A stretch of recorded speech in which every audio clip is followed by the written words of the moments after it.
우리가 아는 삼성전자는 반도체를 직접 만드는 거인이잖아요. 네, 그렇죠. 제조의 끝판왕이죠.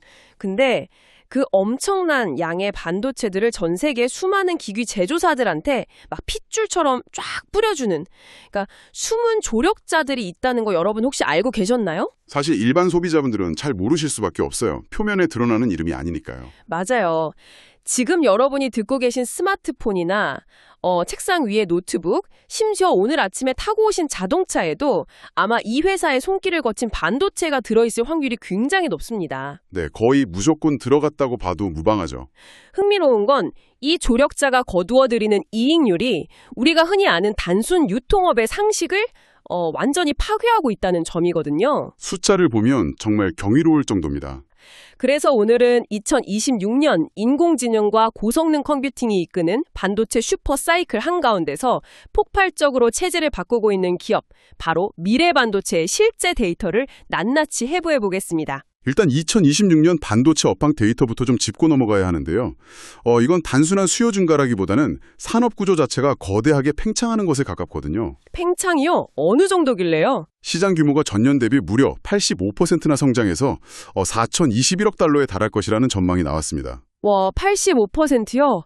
보통 거시경제에서 특정 산업 규모가 한 10%만 커져도 호황이라고 난리가 나잖아요. 그렇죠. 근데 85% 성장이라는 건 산업의 체급 자체가 완전히 다른 차원으로, 그러니까 아예 레벨업을 해버린다는 뜻이거든요. 진짜 상상이 잘 안 가는 수치네요. 세부 지표를 보면 더 놀랍습니다. D램 가격은 24%, 그리고 난드 가격은 10% 추가 상승할 것으로 전망되고 있어요. 잠깐만요. 시장 규모가 거의 2배 가까이 커진다는 건 알겠는데 사실 지금 AI 때문에 반도체 수요가 늘어난다는 건 다들 아는 이야기잖아요. 네네, 그렇죠. 근데 가격이 단기간에 24%, 10%씩 저렇게까지 급등하는 구체적인 메커니즘이 뭔가요? 사람들이 컴퓨터나 스마트폰을 갑자기 2배로 사는 건 아닐 텐데 말이죠?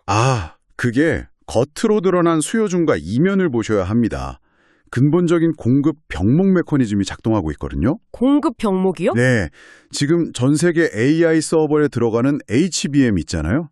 고대역폭 메모리, 이게 기존 반도체 공장의 생산 라인, 즉 캐파를 엄청나게 빨아들이고 있어요. HBM 만드는데 라인을 다 돌리고 있다는 거군요. 맞습니다. 반도체 제조사들의 생산 능력이 물리적으로 무한한 게 아니잖아요. 마진이 압도적으로 높은 HBM을 만들어내려고 생산 라인을 막 재배치하다 보니까 역설적으로 문제가 생기는 거죠. 일반 스마트폰이나 PC에 들어가는 반도체를 못 만든다는 건가요? 정확합니다. 가전에 들어가는 범용 D램이나 낸드를 충분히 못 만들게 된 거예요. 공급이 달리니까 자연스럽게 재고가 훅 소진되고 범용 메모리 가격까지 덩달아 튀어오르는 연쇄작용이 일어나는 겁니다. 이거 완전 그거네요. 최고급 식당에서 엄청나게 비싼 VIP 코스 요리만 주문이 막 밀려드니까 주방에서 일반 단품 메뉴는 만들 시간이 없어서 품귀 현상이 일어나는? 비유가 아주 찰떡이네요. 딱 그 상황입니다. 그래서 가격이 비싸지는 거군요. 삼성전자의 2026년 영업이익 전망치가 무려 최고 133조 원까지 상향 조정된 것도 다 그런 이유겠죠? 네, 글로벌 경쟁사인 마이크론 테크놀로지 역시 마찬가지입니다. 설비 투자, 즉 캐펙스를 200억 달러에서 210억 달러 수준으로 대폭 늘린다는 발표를 했거든요. 진짜 돈이 막 쏟아져 들어오고 있다는 건 명확하네요. 그렇습니다.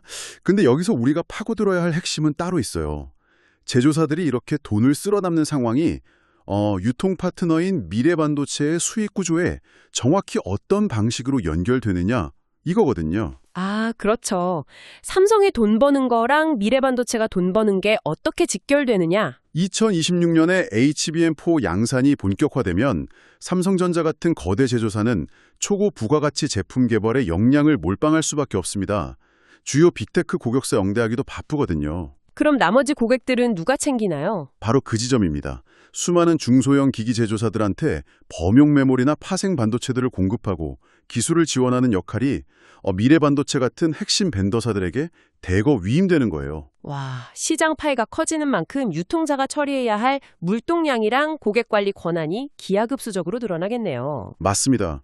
완전히 절대적인 권한이 넘어오는 셈이죠. 제조사는 제일 비싼 무기 만드는 데만 집중할 테니까 나머지 전장을 관리하고 보급품 챙기는 건 온전히 미들맨들한테 맡겨진다는 거군요. 네, 역할 분담이 확실해지는 겁니다. 그럼 실제로 미래반도체가 그 늘어난 권한과 파일을 제대로 소화하고 있는지 성적표를 좀 보고 싶은데요.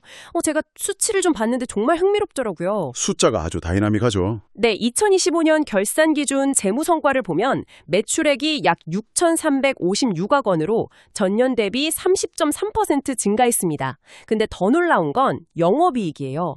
약 191억 원으로 무려 86.3%가 뛰었거든요. 순이익도 엄청나죠. 당기순이익은 141억 원으로 134%나 폭증했습니다. 저는 바로 이 지점에서 강한 의문이 들었거든요. 유통업이라는 비즈니스 모델을 한번 생각해보죠. 기본적으로 도매업은 제조사에서 정해준 마진율을 먹는 구조 아닙니까? 보통은 그렇게 생각하시죠? 그러니까 100원어치 물건을 떼와서 110원에 팔고 10원을 남기는 식인데 매출이 30% 늘었으면 영업이익도 대략 30% 언저리에서 같이 움직이는 게 정상 아닌가요? 산술적으로는 그게 맞습니다. 근데 어떻게 영업이익이 86%, 순이익이 134%나 폭발적으로 늘어날 수 있는 거죠? 유통사가 반도체 박스를 한 30% 더 많이 날랐다고 해서 이익률이 이렇게 수직 상승한다는 건 솔직히 물리적으로 숫자가 안 맞잖아요. 단순 유통업의 프레임으로 보면 절대 이해할 수 없는 숫자입니다. 이게 미래반도체 내부에서 일어나고 있는 극적인 변화, 그러니까 제품 믹스의 변화를 떠다봐야 해답이 나오거든요. 제품 믹스요? 파는 물건의 종류가 달라졌다는 뜻인가요? 네, 과거 이들의 주력은 시장 가격 변동에 크게 노출되는 범용 메모리 반도체였어요. 아까 말씀하신 규격화된 상품이요. 맞습니다. 이건 사실 가격 경쟁이 치열하고 마진이 엄청 박하거든요. 근데 최근 실적을 보면 다품종 소량 생산되는 시스템 반도체의 매출 비중이 전체의 55%까지 확대되었습니다. 시스템 반도체라면 스마트폰 카메라에 들어가는 이미지 센서나 기기의 두뇌 역할을 하는 모바일 AP 같은 거 말씀하시는 거죠? 네, 전력관리 반도체 같은 것도 포함되고요. 메모리 반도체가 데이터를 저장하는 단순한 창고라면 시스템 반도체는 연산하고 제어하는 두뇌 역할을 한단 말이죠. 아, 두뇌. 그래서 고객사가 만드는 전자기기의 특성과 설계에 맞춰서 반도체를 완전히 최적화해야만 기기가 정상적으로 작동합니다. 그 말은 단순히 완성된 칩을 박스째로 그냥 넘겨주는 걸로는 거래가 안 끝난다는 거네요. 안 끝나죠. 어떤 칩을 써야 하는지 컨설팅하고 고객사의 회로 설계에 반도체가 완벽히 이식되도록 돕고 버그 생기면 해결해주는 그런 고난도의 기술 영업이 필수적으로 동반되어야 하거든요. 와, 이거 비유를 하자면 범용 메모리가 대형마트 매대에 잔뜩 쌓여있는 생수라면 시스템 반도체는 고객 취향과 음식에 맞춰서 세심하게 골라줘야 하는 와인이군요. 오, 정확합니다. 단순히 그냥 배달만 하는 게 아니라 고객사 입맛에 맞는 칩을 골라주고 설계 지원이라는 디켄팅까지 싹 해주는 소믈리에가 필요한 비즈니스라는 뜻이네요. 네, 딱 그 소믈리에 기능입니다. 그리고 이렇게 기술 컨설팅이 결합되는 순간 마진율의 단위 자체가 확 달라집니다. 부가가치가 엄청나게 붙겠네요. 그렇죠. 미래반도체가 1996년 설립될 당시부터 단순 영업직이 아니라 삼성전자 출신의 반도체 엔지니어들이 주축이 되어 만들어진 조직이거든요. 아, 애초에 뼛속부터 엔지니어 집단이었군요. 네네. 기술 지원을 할 수 있는 이 전문가 집단이 포진해 있었기 때문에 저마진 단순 도매업에서 고마진 기술 솔루션 비즈니스로 구조적 전환이 가능했던 겁니다. 아, 그래서 부가가치가 창출되는 지점이 단순 물류가 아니라 기술 지원에 있다는 거군요. 근데 전문가님, 그것만으로 영업이익이 86%나 폭증했다는 게 완전히 설명이 되나요? 기술 지원하려면 엔지니어 인건비도 만만치 않게 들 텐데요. 아주 예리하신 지적인데요. 그 부분에서 발생하는 것이 바로 영업 레버리지 효과입니다. 영업 레버리지요? 네, 기술 영업에 투입되는 엔지니어들의 인건비나 인프라 비용이 초기에는 좀 부담스럽죠. 근데 이게 한번 세팅되면 고정비 성격을 띠게 되거든요.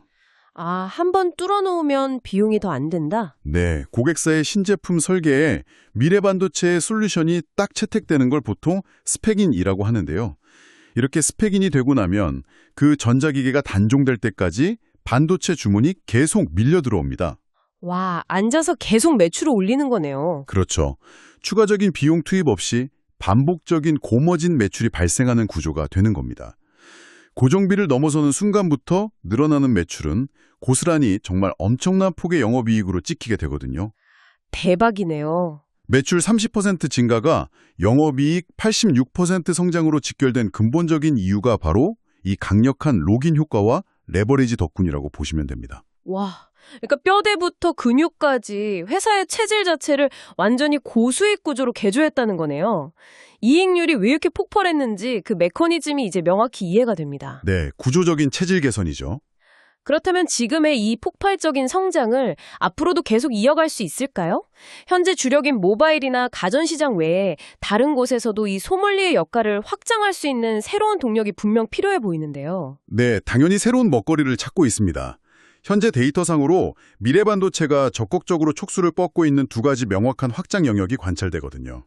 두 가지요. 첫 번째는 뭔가요? 첫 번째는 단연 차량용 반도체 시장입니다. 아, 자동차요. 요즘 출시되는 자동차는 내연기관이든 전기차든 사실상 거대한 바퀴 달린 컴퓨터로 진화하고 있잖아요. 맞아요. 디스플레이도 엄청 커지고 센서도 엄청 많고요. 이에 맞춰서 미래 반도체는 삼성전자의 차량용 프로세서인 엑시노스 오토나 인포테인먼트용 반도체, 그리고 차량용 이미지 센서의 탑재량을 공격적으로 늘려가고 있습니다. 자동차 한 대에 들어가는 칩이 스마트폰이랑은 비교도 안 될 텐데요. 네, 데이터에 따르면 2030년까지 자동차 한 대당 탑재되는 반도체 가치가 무려 1,350달러에 달할 것으로 분석되고 있어요. 와, 1,350달러요? 규모 자체가 다르군요. 근데 자동차 시장은 특히 안전이랑 직결되니까 부품 승인도 엄청 까다롭고 기술 지원의 중요성도 일반 가전보다 훨씬 크지 않나요? 아, 그게 바로 핵심입니다. 자동차는 영하 40도부터 영상 100도 이상의 극한 환경을 견뎌야 하고 수명도 10년 이상 길잖아요. 폰처럼 2년 쓰고 버리는 게 아니죠. 그렇죠. 그래서 수많은 1차, 2차 자동차 부품사들이 이 까다로운 기준에 맞춰서 각자의 시스템의 반도체를 세팅해야 하거든요. 삼성전자가 그걸 일일이 다 해줄 순 없겠네요. 네, 그 수많은 부품사들을 어떻게 삼성이 다 상대하겠습니까? 그래서 미래반도체가 중간에 딱 들어가서 고도의 기술 영업과 품질 보증 지원을 전담하게 되는 거죠. 아, 자신들의 최대 강점인 기술 컨설팅 역량이 제일 강력하게 빛을 발할 수 있는 최적의 무대를 찾은 셈이네요. 맞습니다. 시스템 반도체 유통에 특화된 그들의 체질과 완벽하게 맞아떨어지는 확장 전략이죠. 그럼 두 번째 확장 영역은 어디입니까? 두 번째는 근로던 시장 노출도의 확대입니다. 현재 실적 지표에서 절대 간과해서는 안 될 점이 하나 있는데요. 베트남이나 말레이시아 등 아세안 국가로의 간접 수출 비중이 무려 20%에 육박한다는 사실입니다. 아, 20%나요? 최근 몇 년간 삼성전자나 국내 고객사들이 인건비 절감이나 지정학적 리스크 피하려고 동남아시아 쪽으로 생산기지를 대거 옮겼잖아요. 네, 정확합니다. 그러니까 고객사들의 생산 라인을 따라서 글로벌 유통망을 뻗은 거군요. 그렇죠. 거대한 공장이 해외로 이전하면 그 공장이 멈추지 않게 돌아가도록 부품을 제때 조달하고 수율 문제를 현지에서 즉각적으로 해결해줄 파트너가 반드시 필요하거든요. 그걸 미래반도체가 베트남 현지에서 해주고 있는 거네요? 네, 미래반도체는 베트남 등의 현지 법인을 세워서 이 수요를 사실상 독점적으로 흡수하고 있습니다. 특히 베트남 법인 같은 경우는 매년 20% 이상의 가파른 매출 성장을 기록하고 있어요. 단순 지사를 넘어선 글로벌 팽창의 전초기지 역할을 톡톡히 해내고 있는 거죠. 자동차라는 거대한 디바이스 시장으로의 진입, 그리고 동남아시아라는 새로운 영토 확장. 와, 여기까지 듣고 보면 정말 빈틈없이 완벽한 비즈니스 모델이자 성장 스토리 같거든요. 겉보기엔 정말 탄탄하죠. 하지만 투자의 세계나 기업 분석에 있어서 결점 없는 완벽함이라는 건 사실 가장 위험한 착각이잖아요. 그럼요. 무조건 의심해봐야 합니다. 이렇게 찬란한 장밋빛 전망 이면에도 분명히 짚고 넘어가야 할 치명적인 리스크가 있을 것 같은데요? 맞습니다. 데이터의 화려함에 눈이 멀지 않으려면 팩트 기반의 위험 요인들을 철저하고 냉정하게 직시해야죠. 가장 먼저 그리고 가장 무겁게 다루어야 할 리스크는 바로 극단적인 매출 편중 현상입니다. 편중이요? 어느 정도길래요? 현재 미래반도체에서 발생하는 매출 취급 상품의 무려 99% 이상이 오직 삼성전자 단일 브랜드에서 나오고 있습니다. 이주 조직이나 다름없는 거 아닙니까? 그렇게 보실 수도 있죠. 수치상으로는 완전히 종속되어 있으니까요. 제가 만약 삼성전자 경영진이라면 파이가 커질수록 중간 유통사를 안 거치고 직접 판매 비중을 늘려서 우리 마진을 극대화하려는 유혹을 강하게 느낄 것 같거든요. 유통사들을 쳐내거나 정책을 갑자기 바꿔버리면 미래 반도체만의 대체 불가능한 무기가 도대체 뭡니까? 단번에 비즈니스가 붕괴할 수도 있는 거잖아요. 아, 단일 벤더 시스템을 가진 기업이라면 절대 피할 수 없는 뼈아픈 아킬레스건을 정확히 찌르셨습니다. 삼성전자의 유통정책 변화나 기술 경쟁력 둔화는 이 회사의 생존이랑 직결되는 게 팩트예요. 네, 너무 위험해 보이는데요. 하지만 현실적인 산업 메커니즘을 좀 들여다볼 필요가 있습니다. 삼성전자 입장에서 전 세계 수만 개에 달하는 롱테일 중소형 고객사들의 자잘한 요구사항을 다 응대하고 회로 설계까지 일일이 밀착 지원하는 건 엄청난 인력 낭비이자 사실상 불가능한 일이거든요. 아, 그러니까 삼성전자가 못해서 안 하는 게 아니라 효율성 때문에 떼어준 파이라는 거군요. 미래반도체가 그 번거롭고 파편화된 기술 지원을 대신 떠맡아주니까 삼성전자도 이 생태계를 보호할 수밖에 없다. 맞습니다. 서로가 서로를 필요로 하는 공생관계에 가까운 거죠. 그래도 여전히 99%라는 숫자는 상당히 불편합니다. 포트폴리오 다변화가 전혀 안 되어 있다는 건 이 회사의 장기적인 기업 가치를 평가할 때 명백한 할인 요소로 작용할 수밖에 없겠네요. 네, 전적으로 동의합니다. 그리고 기업의 본질적인 비즈니스 모델 외에 주식시장의 메커니즘 차원에서 당장 2026년에 충격을 줄 수 있는 오버행 이슈도 반드시 짚어야 해요. 오버행이요? 네, 전체 주식의 18.31%에 달하는 보호예수 물량이 해제될 예정이거든요. 아, 보호예수면 대주주나 초기 투자자들이 상장 이후에 일정 기간 주식을 못 팔도록 법적으로 묶어뒀던 그 제한이 틀린다는 뜻이죠? 그렇습니다. 기업의 재무제표가 아무리 화려하고 기술 영업의 펀더멘털이 훌륭해도 시장에 유통되는 주식 수가 갑자기 18% 가까이 확 늘어나게 되면 이야기가 다릅니다. 주가가 출렁이겠네요? 주식시장은 철저히 수요와 공급의 법칙을 따르니까요. 이 막대한 잠재적 매도 대기 물량은 투자자들의 심리를 억누르고 단기적으로 주가를 짓누르거나 변동성을 극심하게 키울 수 있는 아주 무거운 돌발 변수가 됩니다. 요약하자면 기업의 내실은 기술 영업이라는 고도화된 무기로 아주 단단하게 다져가고 있지만 외부적으로는 삼성전자라는 단 하나의 거인에게 운명을 100% 의탁하고 있다는 태생적 한계, 그리고 당장 쏟아질 수 있는 18%의 매물 부담이라는 족쇄를 양발에 차고 뛰어야 하는 상황이군요. 네, 정확한 요약입니다. 자, 이제 오늘 분석에 흩어진 퍼즐들을 하나로 좀 맞춰볼까요? 객관적 데이터로 총평을 내리자면요.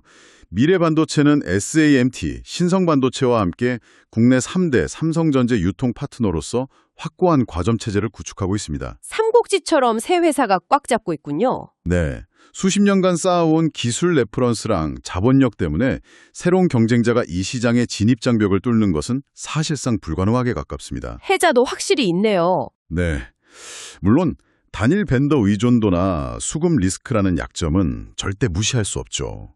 하지만 마진이 높은 시스템 반도체 중심의 기술 영업으로 체질 개선에 완벽히 성공했다는 점, 그리고 2026년 AI와 데이터 센터가 촉발한 메모리 빅사이클에 직접적인 수혜를 흡수할 준비가 완료되었다는 점은 이 기업의 내재 가치를 한 단계 위로 멱살 잡고 끌어올릴 강력하고 확실한 동력이라고 봅니다. 아, 오늘 데이터를 통해서 깊게 들여다보니까 생각이 많이 바뀌네요.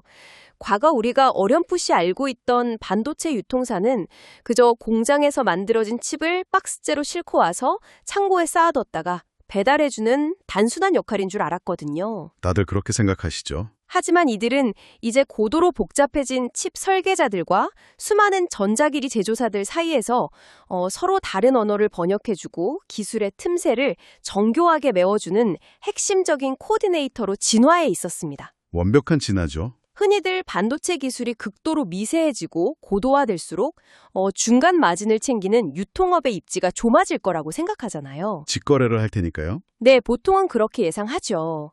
하지만 현실은 달랐습니다. 오히려 기술이 복잡해질수록 제조사와 고객사를 직접 연결하기보다는 그 사이를 조율하고 솔루션을 제공하는 고도화된 중간자, 즉 미들맨의 역할과 가치가 역설적으로 더 커지고 있습니다. 기술의 진화가 역설적으로 중간자의 쓸모를 더욱 키우고 있다는 이 흥미로운 아이러니. 이것이 앞으로의 거대한 반도체 생태계를 어떤 새로운 질서로 재편해 나갈지 지켜보는 것은 시장에 숨겨진 가치를 찾는 이들에게 매우 흥미롭고 가치 있는 일이 될 것입니다.